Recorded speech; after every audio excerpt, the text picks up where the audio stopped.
नमस्कार साथियों, IEA अर्थात आइडियल एजुकेशनल एकेडमी के इस प्लेटफॉर्म पे आपका स्वागत है। अभी तक प्रकाश के बारे में जो पढ़ रहा था तो उसके लिए में आगे चलते हैं। अभी तक मैंने प्रकाश के स्रोत,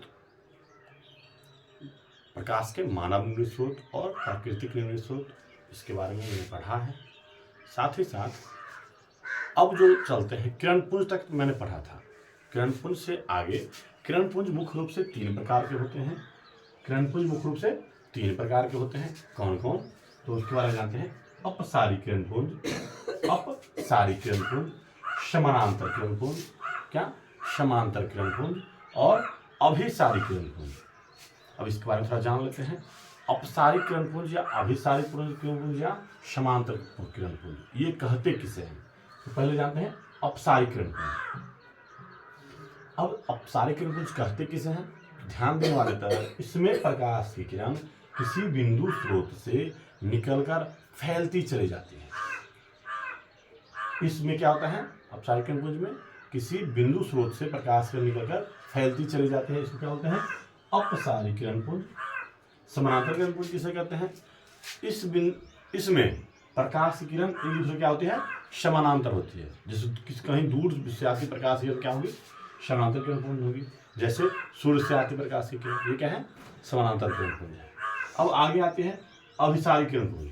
अब अपसारी का जस्ट उल्टा क्या होता है? अभिसारी। इसमें क्या होता है कि प्रकाश की जो किरण होती है एक बिंदु पर मिलती हुई प्रतीत होती है। इसमें प्रकाश किरण क्या होता है? एक किसी बिंदु पर मिलती हुई प्रतीत होती है। ये क्या कहलाएंगे? अभिसारी किरण पुंज। किरण पुंज के बारे में अब मैंने पढ़ लिया है। अब आगे चलते हैं प्रकाश का परावर्तन। प्रकाश का परावर्तन, परावर्तन का अर्थ होता है, आप जानते ही होंगे या जान लीजिए आज। प्रकाश का परावर्तन क्या होता है? जब प्रकाश की किरण किसी वस्तु से टकराकर लौटती है। जब कोई प्रकाश की किरण किसी वस्तु से टकराकर, ध्यान देखने वाली बात है, वस्तु कैसे? जो परावर्तक, जिसका सतह क्या हो? परावर्तक हो। जिसका सतह क्या हो? परावर्तक हो। जब प्रकाश की किरण किसी परावर्तक सतह से टकराकर लौटती है तो इस लौटने की घटना क्या होते हैं? प्रकाश का परावर्तन कहते हैं। क्या समझे? प्रकाश की किसी वस्तु से टकराकर लौटने को, किसी वस्तु से टकराकर वापस लौटने को क्या बोलते हैं? प्रकाश का परावर्तन कहते हैं।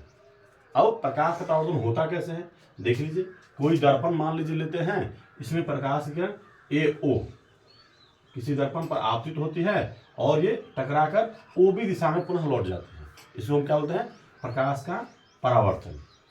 अब ध्यान देने वाली बात है, ये OA या AO है क्या? ये जो OA है ये आपतित किरण है। ध्यान देने वाली बात है, क्या ये क्या है? आपतित किरण है। आपने क्या समझा इसके बारे में? आपतित किरण जब किसी परावर्तक सतह से टकराने वाली किरण को क्या बोलते हैं? आपतित किरण कहते हैं। टकराकर वापस लौटने वाली किरण को क्या बोलते हैं? परावर्तित किरण कहते हैं। जिस बिंदु पर आपतित किरण और परावर्तित किरण, जिस बिंदु पर आपतित किरण क्या होती है?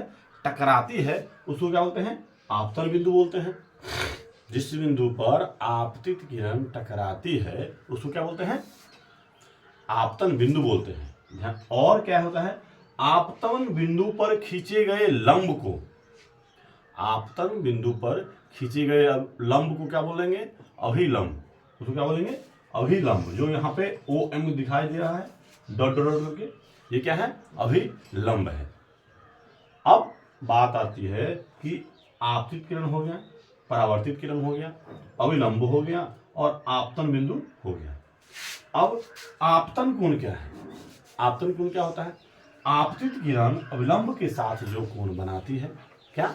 आपतित किरण अविलंब के साथ जो कोण बनाती है उसको क्या बोलते हैं? आपतन कोण कहते हैं। आपतित किरण अविलंब के साथ जो कोण बनाती है उसको क्या बोलते हैं?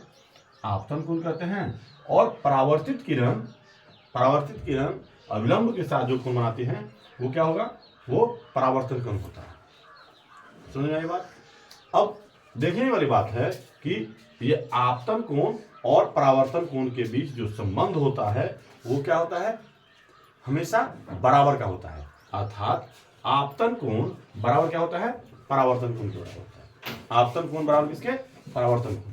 आपतन कोण को हम I से डिनोट करते हैं और परावर्तन कोण को हम क्या करते हैं, R से डिनोट करते हैं। अब अगली कक्षा में हम बहुत जल्दी लेके आ रहे हैं जिसमें प्रकाश के जो परावर्तन हैं वो होता कैसे है, नियम, परावर्तन का नियम कैसे होता है, नियम क्या है, इस सब के बारे में हम चर्चा करेंगे। आज के लिए धन्यवाद।